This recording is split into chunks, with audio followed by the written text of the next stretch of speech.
j'ai plusieurs casquettes. Je suis acteur politique, j'ai un relent syndicaliste et je suis également conseiller pédagogique. Donc, ces derniers temps, je suis de plus en plus présent dans le cadre de mes activités pédagogiques au niveau de l'Institut pédagogique national. Maintenant, par rapport à l'élection, je ne pense pas que mon score a été minable parce que, en tant que candidat au législatif, je suis sorti troisième. Troisième pour une première élection avec tous les paramètres qui allaient autour.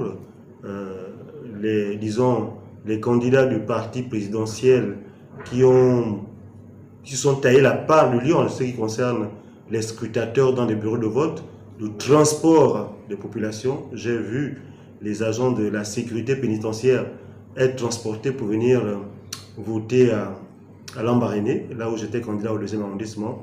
Je crois que pour une première expérience, malgré ces difficultés et ces problèmes que je viens d'évoquer, c'était une bonne expérience. Il y a eu des populations qui m'ont adopté, qui m'ont accueilli et qui ont voté pour moi. Ce n'est pas une frange négligeable. Ce qu'il y a à faire, c'est beaucoup plus de garder ce lien de confiance et œuvrer pour que lors des prochaines élections, je sois élu député du deuxième arrondissement de la commune de Lambaréné.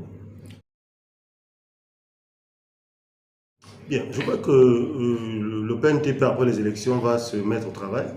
Nous allons donc nous réunir, faire le bilan de toutes ces activités que nous avons menées et donner de nouvelles orientations. Donc, j'attends effectivement que nous nous réunissions pour que les orientations soient adoptées. Mais c'est que je sache, en tant que membre du PNTP et disons là où j'ai été candidat, c'est à moi de faire, moi qui suis devenu plus ou moins le leader politique de mon parti dans cette province, à tout faire pour que les populations ne sentent pas la rupture. Il faut que je sois présent, il faut que je sois régulièrement là. Et je discute avec eux pour connaître leurs besoins, pour que dans quelques années, nous puissions réellement les transformer en texte pour leur essor vers une réelle félicité, parce qu'en ce moment, je ne vois pas les populations gabonaises bénéficier de ce qui aurait dû être l'essor vers la félicité qui avait été lancé par le président de la transition à l'époque. Un peu déçu, parce que j'ai l'impression que la 5e République est en train de transporter les tares de la 4e République. Nous étions dans un régime, même si la Constitution ne le précisait pas, présidentiel fort. Parce qu'aujourd'hui, après le procès, nous avons vu qu'on nous a fait croire que c'est Sylvia Bongo et son fils qui dirigeaient le Gabon. Mais tout cela a été possible parce que le pouvoir était centralisé autour de quelques personnes.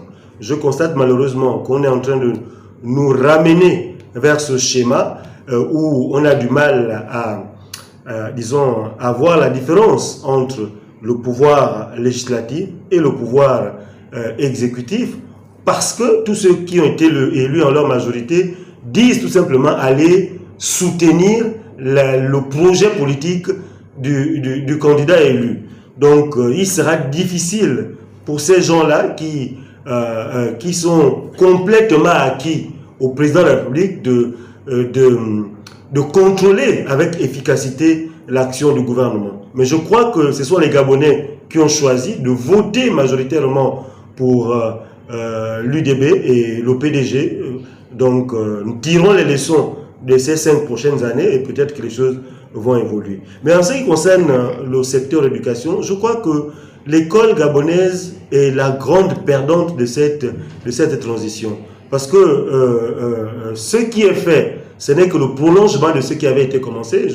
Quelqu'un l'a dit, les établissements qui ont été inaugurés, à part l'établissement qui est devenu militaire, donc l'établissement d'excellence d'Angondje, ce sont des prolongements des projets lancés par le système qui a été déchu. Mais quand je regarde le système, du moins la transition, il n'y a pas eu un engagement ferme et fort pour voir les conditions des enseignants changer. Je n'ai pas vu un engagement ferme et fort pour voir une évolution dans le fonctionnement de notre système éducatif.